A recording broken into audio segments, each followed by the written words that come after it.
તો આજે આપણે જઈએ છીએ આરતીનો ડેકોરેશનનો સામાન લેવા માટે. અહીંયા વર્ષોની અંદર બીએપીએસ અન્નકૂટ ઉજવાય છે એવરી વરસ, તો એમાં અમે લોકો આરતી ડેકોરેશન કરીને આપવાના છીએ.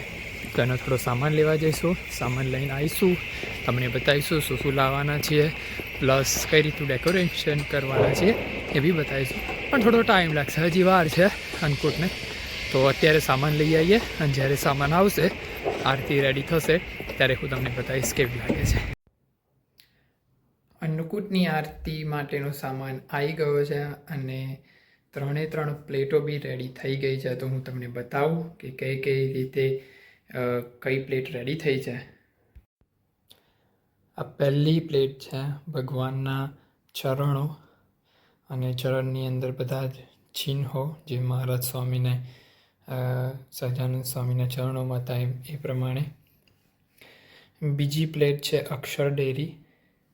અક્ષર ડેરીની અંદર બી સરસ હજી થોડું કલરિંગ બાકી છે અંદર તિલકમાં, પણ સરસ રીતે આ બી તૈયાર કરી છે, તમે જોઈ શકો છો. આ જે છે એ પાસ્તા સ્ટીક છે. સો યા, ઇટ્સ ગુડ ક્રિએટિવિટી.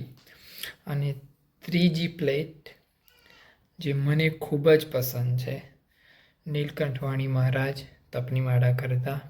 તો 3 પ્લેટ બહુ જ સરસ છે, તમે 1 બાય 1 જોઈ તો જોઈએ છે. અન્નકૂટમાં સરસ રીતે મહારાજ સ્વામીને આ સેવા અર્પણ થાય અને દરેક લોકો જે કે આરતી કરે એ બી ખૂબ સરસ રીતે ભાવથી આરતી કરે ભગવાનની. એ જ ભગવાનના ચરણોમાં પ્રાર્થના. And the all credit goes to my wife because she's the one who prepared plates. And હું ક્રેડિટ લેવા નહીં માગતો ખાલી ખોટી, મેં તો જસ્ટ લાઈક સામાન લાયા, મને હેલ્પ કરી અને જસ્ટ વિડીયો શૂટ કરીને હું નાખીશ probably. So thank you so much. Keep supporting, subscribe, like and comment. Thank you so much.